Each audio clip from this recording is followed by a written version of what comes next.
Hola, buenos días. Bueno, vamos a hablar del paciente con enfermedad renal. El paciente con disfunción renal se presenta con signos y síntomas de enfermedad renal, independientemente de su etiología. La mayoría de los diagnósticos de estos pacientes pueden ser hechos con una exhaustiva historia clínica y examen físico y estudios básicos de laboratorio, especialmente la urea y creatinina como marcadores de la función del riñón y el sedimento urinario. Estudios más específicos son serológicos, ecografías, angiografías y biopsia de riñón. En cuanto a la historia clínica, interesa recabar datos de medicación, de si el paciente tiene familia con enfermedad renal conocida, el tiempo de comienzo de los síntomas, la función de la vejiga, si tiene nocturia, es decir, que orina más de noche que de día, si tiene poliuria, es decir, que orina muy seguido y a cada rato, si tiene urgencia miccional. Si tiene signos de sobrecarga de volumen, disnea paroxística nocturna, si tiene fatiga y debilidad, que pueden ser todos síntomas asociados a enfermedades renales. Dadas que son tantas las enfermedades del riñón, el abanico de la historia clínica y de la presentación de la enfermedad y del examen físico es muy grande y es variable porque son muchas las enfermedades que pueden dar compromiso renal. Los signos vitales son muy importantes. La tensión arterial, ustedes saben que pacientes con hipertensión arterial muy severa, pueden tener daño renal.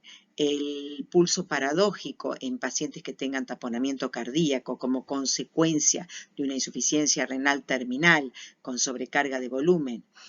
Puede haber conjuntivitis en el síndrome urémico, uveitis, epiescleritis. Puede haber hepatomegalia congestiva en casos de síndromes,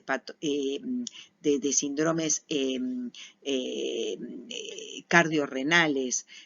Puede afectarse también el riñón en la amiloidosis. Puede haber esplenomegalia en pacientes con endocarditis que también tengan afección renal. Puede haber linfoma con compromiso renal. Puede haber agrandamientos de riñones en las enfermedades poliquísticas. Puede haber ascitis y edema como parte del síndrome nefrótico.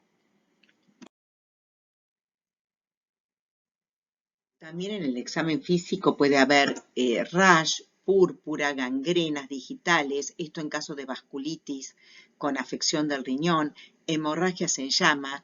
También puede haber otitis, sinusitis y compromiso de la vía aérea superior con hemóptisis como se ve en la enfermedad de Wegener, que tiene compromiso renal. También se puede ver hemorragias pulmonares con insuficiencia renal en la enfermedad de Goodpasture, que es la enfermedad por anticuerpos antimembrana basal glomerular. También en los síndromes nefróticos podemos tener ascitis, edema de miembros inferiores, edema periorbitario. También podemos tener dolor abdominal en la púrpura de Scheuer-Leitgeb.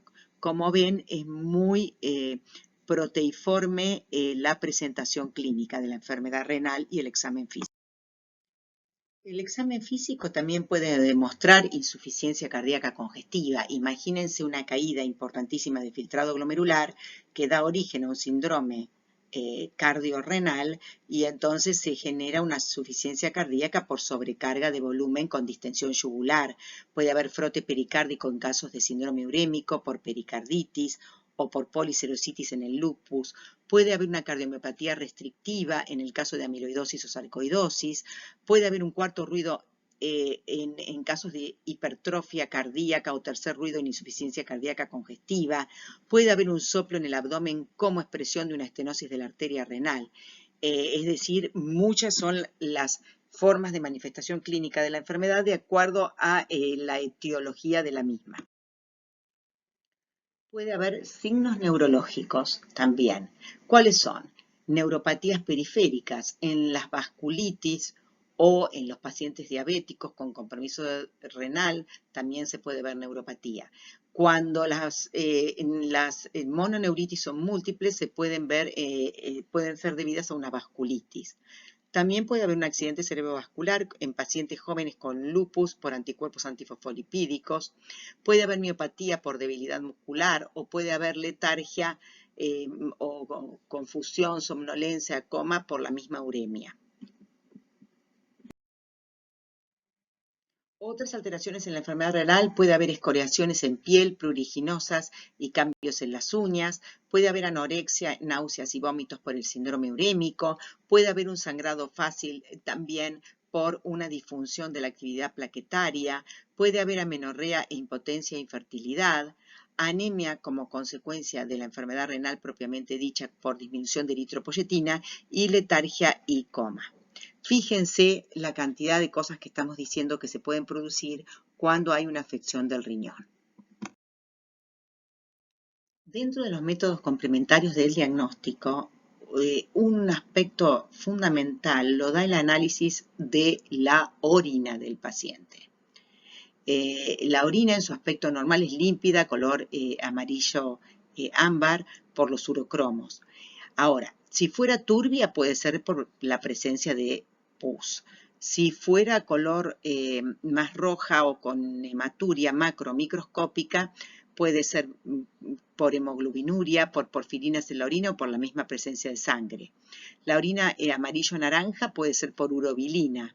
La orina cuando se ve azul en general es por medicamentos y cuando se ve negra es por la melanina. La densidad normal de la orina es 1015 a 1025. Hablamos de hipostenuria cuando disminuye la capacidad de concentrar y mantiene la de diluir la orina, se ve en insuficiencia renal crónica compensada, y hablamos de isostenuria cuando se pierden las dos capacidades de concentrar y diluir la orina tiene una densidad de 1010 y se observa en insuficiencia renal crónica avanzada. El pH de la orina es siempre alrededor de 5. Es más alto en algunas infecciones urinarias por Proteus, en dietas alcalinas o vegetarianas, en acidosis tubular renal de tipo 4 o distal. El pH es mayor por la inhabilidad que tiene el tubo contorneado distal de excretar hidrogeniones. En relación a la glucosa, no debe verse en la orina, salvo en casos de diabetes descompensado o enfermedad del túbulo contorneado proximal, donde no puede absorberse la glucosa, como es el síndrome de Fanconi. Las proteínas pueden encontrarse también en orina.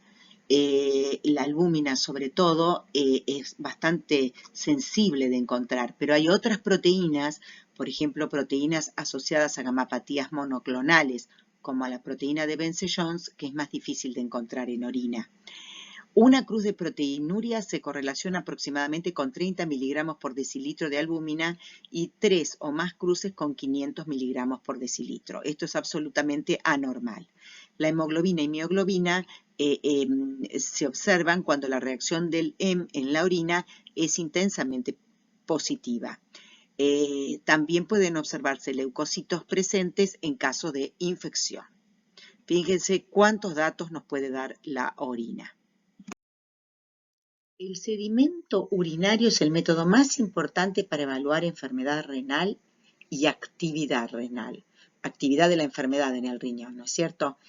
Son pocos los lugares que saben observar con detenimiento el sedimento urinario. En este hospital hay gente de altísima especialización en evaluar el sedimento urinario y poder aproximar el diagnóstico. Fíjense que si en el sedimento las células que se pueden encontrar son glóbulos rojos, glóbulos blancos, cilindros tubulares, células epiteliales y cilindros que se forman en los túbulos. Los glóbulos rojos, si son dismórficos, es decir, que tienen una forma anormal, indican enfermedad glomerular. Si hay cilindros hemáticos, también esto significa que el paciente tiene una glomerulonefritis, una enfermedad glomerular. En cambio, si hay cilindros leucocitarios, estos mismos se ven en infecciones urinarias, pero también se pueden encontrar en nefritis intersticiales. Esta es la imagen de los glóbulos rojos en el sedimento de orina, que como son dismórficos, que tienen diferentes formas, estos glóbulos rojos dismórficos son compatibles o sugestivos de enfermedad glomerular.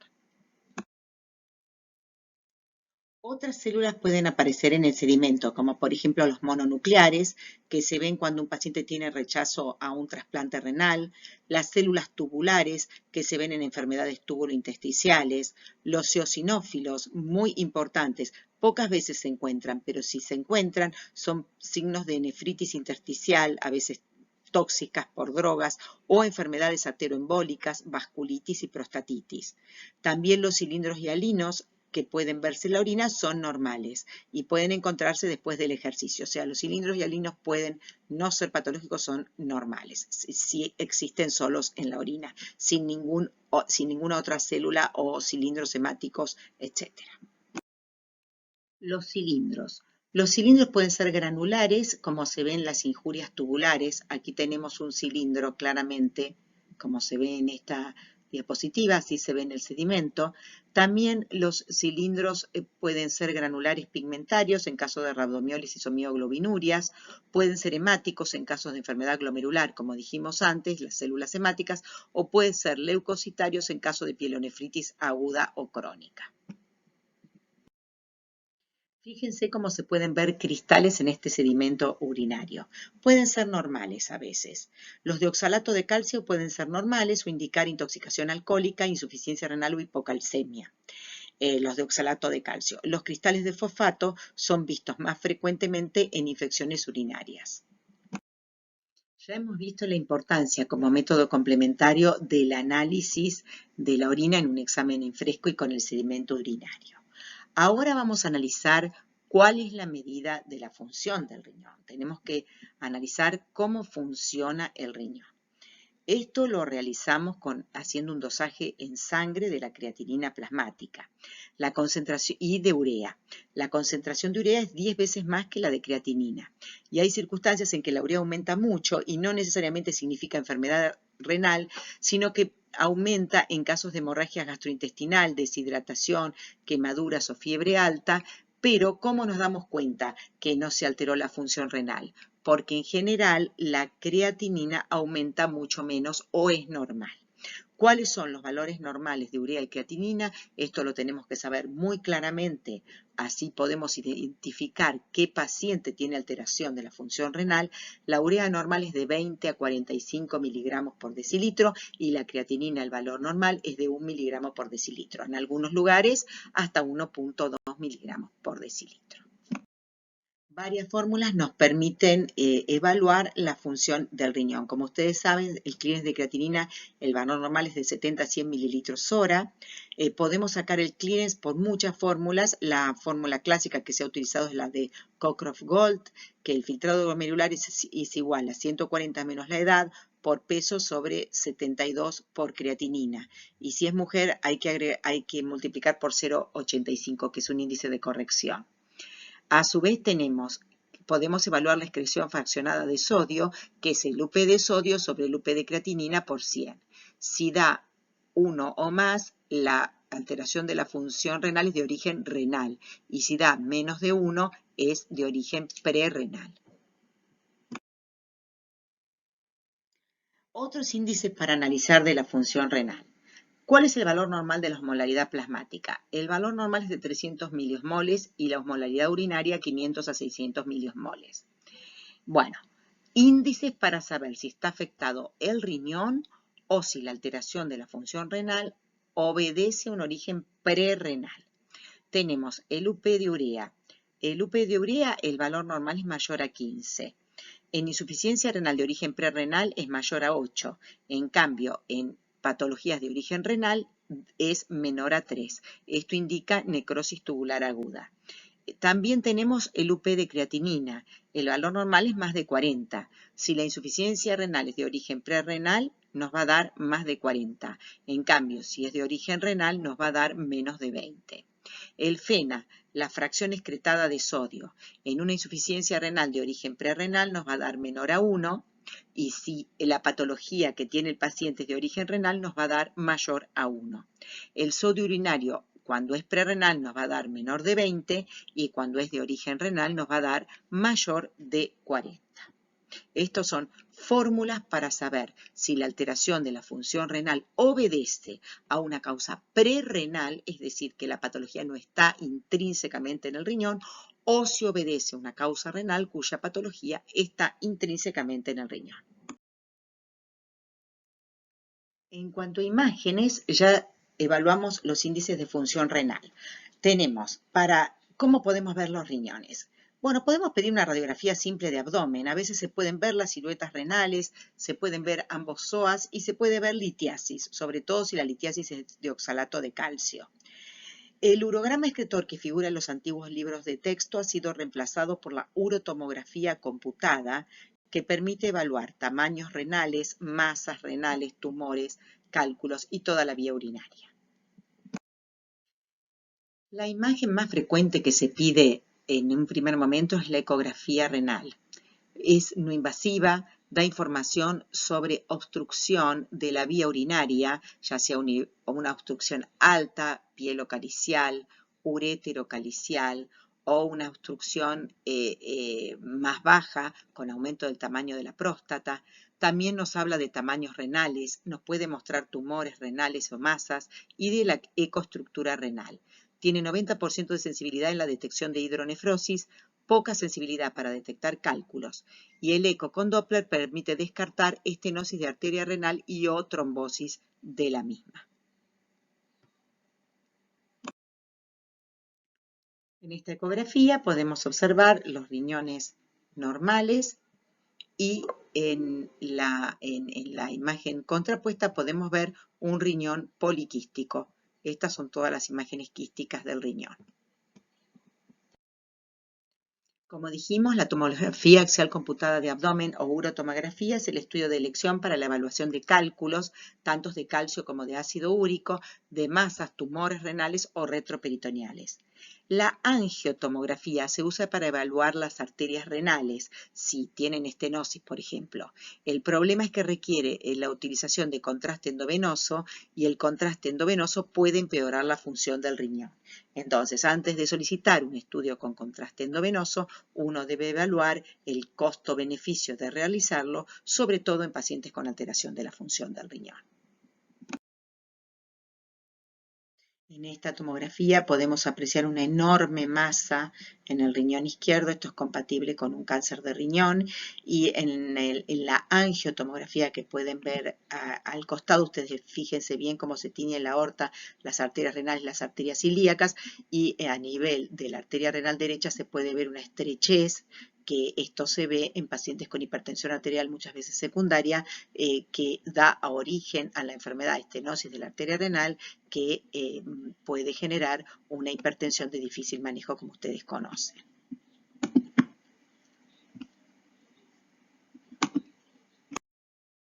La resonancia magnética también tiene su lugar en la enfermedad renal. También sirve para enfermedad renovascular porque detecta displasia fibromuscular de la arteria, aunque puede sobreestimar el grado de estenosis. Obviamente, tumores renales pueden verse en resonancia o tumores prostáticos o vesicales. La renografía es un estudio que se hace en medicina nuclear inyectando radioisótopos, mide el filtrado glomerular y es un marcador de flujo renal. Consta de 3 componentes: el primer componente, que es la perfusión, el segundo que es propiamente la función renal, y el tercero, que es la excreción. Sirve para estenosis de la arteria renal también y para medirlo comparativamente con la arteria renal del lado contralateral. La angiografía renal es útil para también evaluar estenosis de arteria renal, malformaciones, lesiones vasculares del riñón, angioplastías terapéuticas y stents en el lugar de la estenosis de la arteria renal. Permite la medición, muchas veces esto se hace para estudios de investigación, de renina en cada vena renal. Un aumento mayor a 1.5 en la renina de un lado en relación al otro se considera estenosis de ese lado. Bueno, la biopsia renal es el gold estándar más valioso para evaluar cuál es la función renal, cuál es la enfermedad renal del paciente, perdón. La mayoría se realizan por vía percutánea, guiadas bajo ecografía o tomografía computada.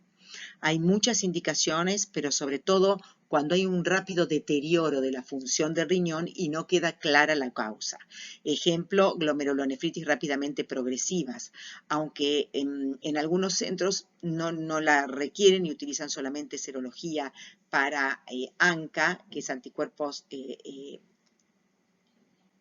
anticitoplasma de neutrófilos en todas las vasculitis producidas por ANCA, también crioglobulinemias y lupus. Establece la estratificación y sirve para seguimiento terapéutico también.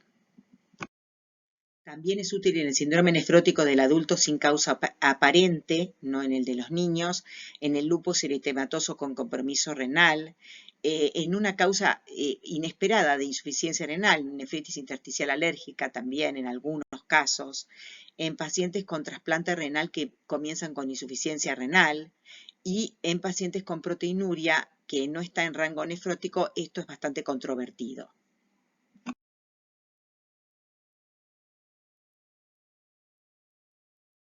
En esta primera clase, donde estamos dando una evaluación global de los síndromes renales y de cómo se presenta el paciente con enfermedad renal y qué cosas tenemos que evaluar en la historia clínica, en el examen físico, en los estudios de laboratorio, en los métodos complementarios de diagnóstico, vamos a hacer un leve repaso de cuáles son los síndromes renales más importantes.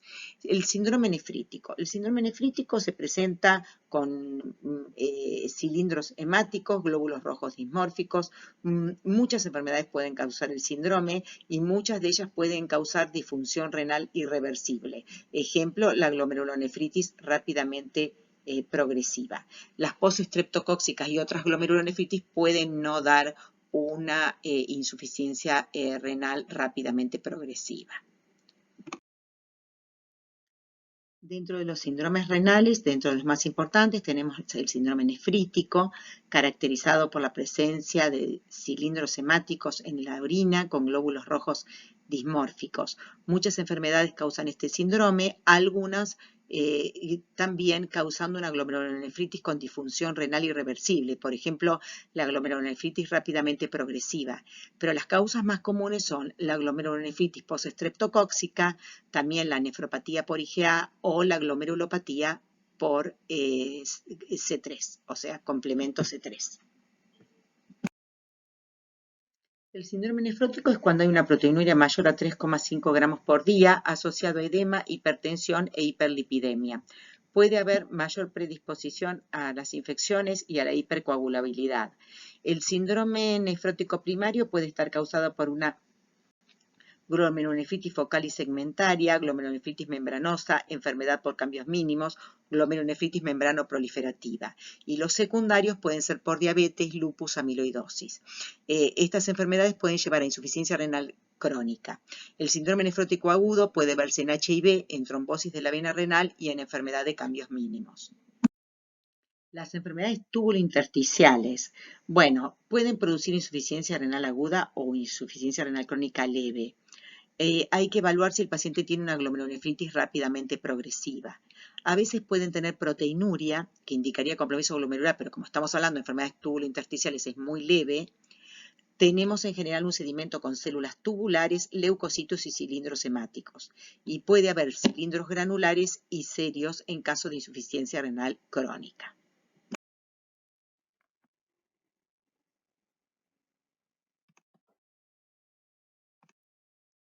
Las enfermedades túbulo-intersticiales, bueno, pueden producir insuficiencia renal aguda o crónica leve. Hay que evaluar si es una glomerulonefritis rápidamente progresiva. La proteinuria es leve en general y el sedimento tiene células tubulares, leucocitos y a veces cilindros hemáticos, pero puede haber cilindros granulares y serios en caso de insuficiencia renal crónica. Múltiples pueden ser las causas de enfermedad tubulointersticiales. Puede ser una necrosis tubular aguda isquémica o tóxica, puede ser una nefritis alérgica intersticial, puede ser secundaria a enfermedades del colágeno como Sjögren y lupus, puede ser secundaria a enfermedades granulomatosas como la sarcoidosis, mioglobinuria, hemoglobinuria, secundarias a mieloma, a infecciones como legionela o leptospira, a linfoma. Puede haber hipercalcemia con nefrocalcinosis, generadoras de enfermedades tubulointersticiales, o puede haber una obstrucción tubular por algunas drogas como el indinavir o por un síndrome de lisis tumoral. También hay múltiples enfermedades vasculares en el riñón. Como ustedes saben, y hemos hablado mucho de la estenosis de la arteria renal, ya sea por arteriosclerosis o fibrodisplasia. Puede haber enfermedades de los pequeños vasos, como en la panarteritis nudosa, hepatitis B o C o en el HIV. Puede haber microangiopatías, como en el síndrome urémico hemolítico, púrpura trombótica trombocitopénica, síndrome antifosfolipídico por trombosis, etc. Y también puede haber compromiso renal por esclerodermia. La insuficiencia renal aguda, bueno, es uno de los síndromes que más tenemos que observar en un paciente que se presenta con enfermedad renal. Puede ocurrir en días, es una rápida declinación de la función del riñón, puede deberse a drogas, por ejemplo, material de contraste, cambios hemodinámicos, si el paciente ha estado deshidratado, si tiene una infección, si tiene vasculitis, si tiene una obstrucción de la vía urinaria. Deben evaluarse causas prerrenales, renales y post. Bueno, la insuficiencia renal crónica, otro gran síndrome, ocurre cuando hay un daño renal con un filtrado glomerular menor a 60 mililitros por minuto por más de 3 meses. La National Kidney Foundation definió la insuficiencia renal crónica en 5 estadios. El estadio 1, hay daño renal, pero con filtrado glomerular normal, es decir, mayor a 90 mililitros minuto. Estadio 2, daño renal con un filtrado glomerular de 60 a 90 mililitros minuto. Estadio 3, moderado, descenso del filtrado glomerular entre 30 y 59 mililitros minuto. El estadio 4, severo descenso del filtrado glomerular, 15 a 29 mililitros por minuto. Y el estadio 5 es una insuficiencia renal con menos de 15 mililitros minuto, ya irreversible o con el paciente en diálisis. Mensajes para la casa. ¿Qué hay que evaluar en un paciente que uno piensa que tiene una enfermedad renal? Una exhaustiva historia clínica y examen físico buscando un síndrome urémico, signos de insuficiencia cardíaca, evaluación de la piel, edemas palpebrales, palidez cutáneo mucosa, etc. El laboratorio pidiendo el sedimento de orina como elemento clave, los dosajes de urea y creatinina, imágenes del riñón, evaluación de la función renal, biopsias en casos especiales para establecer el diagnóstico y pronóstico y serología para enfermedades específicas. Todas estas cosas que hemos visto hoy las van a ver con detenimiento en cada una de las exposiciones que tengan dentro de este capítulo de enfermedades del riñón. Muchas gracias y buenos días.